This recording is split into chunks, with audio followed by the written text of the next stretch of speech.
Une abonnée m'a écrit sur mon Instagram il y a quelques jours à propos d'un échange texto qu'elle a eu avec un homme. Alors que tout allait bien, à cause d'une ligne de trop, en une phrase, le mec est parti sans crier gare.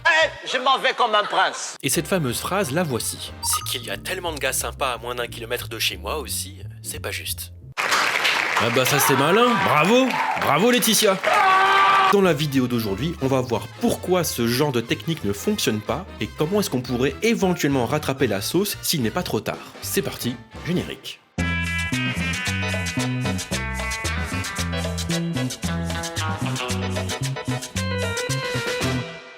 Bon, je vous passe les échanges textos sur Tinder pour passer directement là où le bas a blessé sur WhatsApp.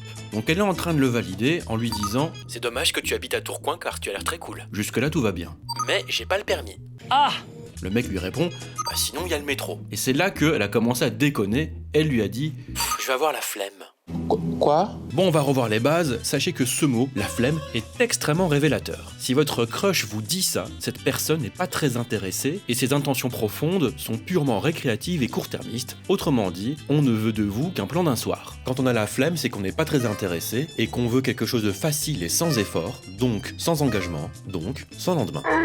Si c'est ce que vous voulez tous les deux, bah tout va bien. Si ce n'est pas le cas, ça va faire mal.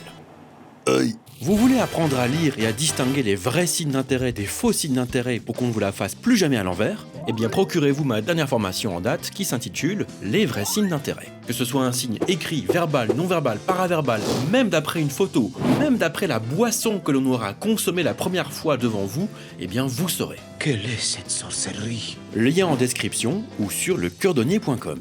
On reprend. Alors j'ai vu un peu où est-ce que vous habitiez l'un et l'autre, apparemment 20 minutes de métro, c'est clairement pas le bout du monde, et si t'as la flemme, c'est que t'es pas si intéressé que ça. Donc il l'a senti, et il t'a répondu « Alors c'est que t'es pas si attiré que ça par ma cool attitude. » Alors là le mec il t'a bien grillé, et a pointé du doigt ton manque d'intérêt et d'investissement. Ton prochain message devait être vraiment calibré pour essayer de rattraper la sauce, voyons voir si tu l'as fait ou pas. C'est qu'il y a tellement de gars sympas à moins d'1 kilomètre de chez moi aussi, c'est pas juste. Ce à quoi il a rétorqué « De kéké sympa, oui, bon courage avec les kékés next door. » Waouh, pas cool, mais ok. La saison sera longue. Bon, on va décortiquer tout ça, hein. En une seule phrase, tu as commis plusieurs erreurs et généré différents effets négatifs. Primo, tu n'as pas fait se sentir unique, tu l'as remis dans un panier concurrentiel. Deuxio, tu as utilisé de façon inconsciente peut-être la carte de la preuve sociale. En prétendant avoir autant de monde qui se bouscule pour gagner ton cœur, tu as voulu lui faire comprendre que tu étais quelqu'un de très demandé, donc de haute valeur. Et troisièmement, tu l'as mis en compétition avec d'autres hommes. Un peu comme si tu clamais en place publique « Vous êtes en compétition! Battez-vous, battez-vous, battez-vous, battez-vous !» Si on s'est rencontrés sur Tinder, on s'en doute qu'on est en compétition avec d'autres personnes. Mais entre s'en douter et l'apprendre de votre bouche, il y a une vraie différence. C'est trop fort pour vous Attention comme... quand même. C'est trop fort. Attention quand même. Peut-être as-tu fait ça pour te faire mousser ou pour le motiver à ce qu'il déploie encore plus d'énergie dans ta direction. Et que s'il veut être priorisé devant la file, il ferait bien de se bouger.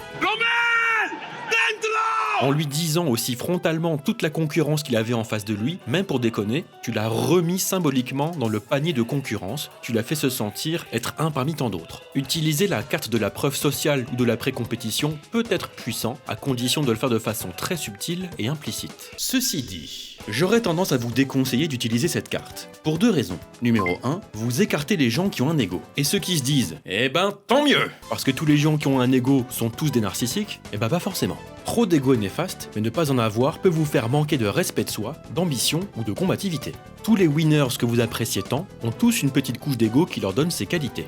Et deuxièmement, parce que tout le monde aime se sentir unique. Tout le monde aime se sentir choisi. I choose you, Bulbasaur! Donc, pour en revenir à ton cas, tu l'as vexé. Et il t'a répondu en te disant à demi-mot « Peut-être que tu es fort demandé, mais par des gros kékés, et pas par des mecs ultra stylés comme moi. » Tu as griffé son ego, il a griffé le tien. C'est plutôt de bonne guerre. Alors, que pourrait-on te conseiller pour rattraper la chose s'il y a encore un espoir ? Il y a toujours de l'espoir.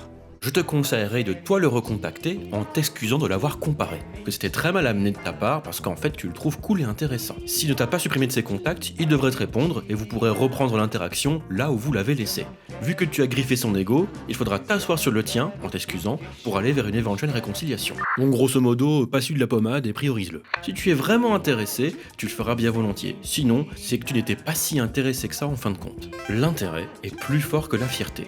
Quand on est vraiment intéressé par quelqu'un, son ego, on s'assied dessus. C'est pas faux. C'est pas faux. Oui, c'est pas faux.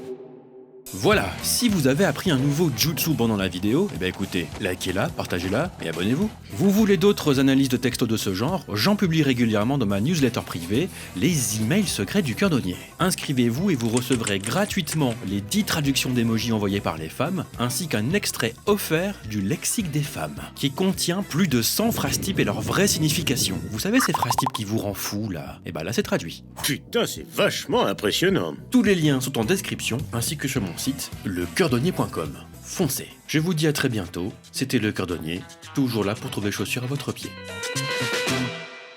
Je comprends très bien, mais ne t'inquiète pas, ce n'est que de l'ego. Et quand on est vraiment intéressé par quelqu'un, son ego, on s'assied dessus.